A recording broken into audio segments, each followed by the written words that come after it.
आज की कहानी है बासलगढ़ के राजा विक्रमसेन और चिड़िया की कहानी।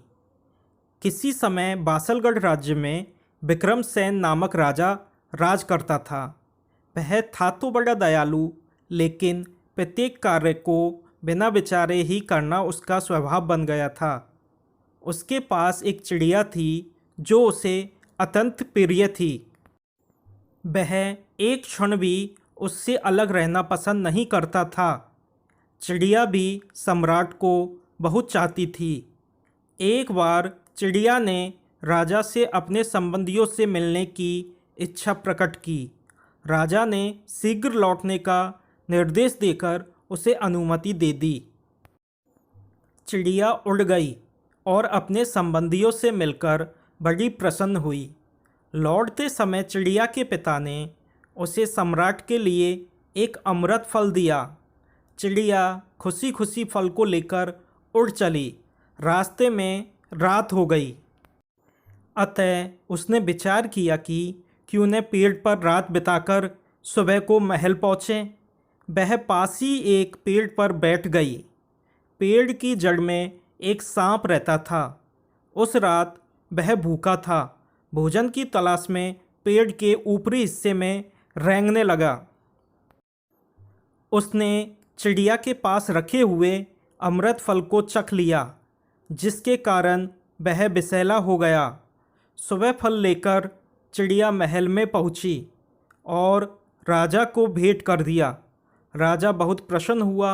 उसने फल को खाने का विचार किया ही था कि मंत्री ने राजा से कहा, महाराज, इसे खाने से पहले इसका परीक्षण करवा लीजिए। अतः एक पशु पर उसका परीक्षण कराया गया। पशु फल का टुकड़ा खाते ही मर गया। इस प्रकार वह अमृत फल विष फल सिद्ध हो गया।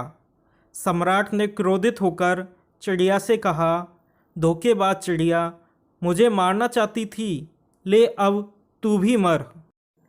और यह कहकर सम्राट ने चिड़िया को मौत के घाट उतार दिया और महल के बीचों बीच उसे तथा उस फल को भी गड़वा दिया। धीरे धीरे सम्राट इस घटना को भूल गया। उसी राज्य में एक बूढ़ा और बुढ़िया रहते थे। वे कोढ़ जैसे भयंकर रोग से ग्रस्त थे और भूखे मर रहे थे। बुढ़िया ने बूढ़े से कहा, महल के बगीचे से वह विष फल क्यों नहीं तोड़ लाते, ताकि उसे खाकर हमें दुनिया के कष्टों से छुटकारा मिल जाए। अतः बूढ़े ने बड़े प्रयत्न से वह फल प्राप्त कर लिया और दोनों ने आधा आधा खा लिया। परंतु यह क्या, उसे खाते ही वे दोनों स्वस्थ और सुंदर हो गए। यह देखकर दोनों बड़े आश्चर्यचकित हुए और सारा वृत्तांत सम्राट को सुनाया। सम्राट को यह समझते देर नहीं लगी कि वह फल वास्तव में अमृत फल था। अब हो भी क्या सकता था।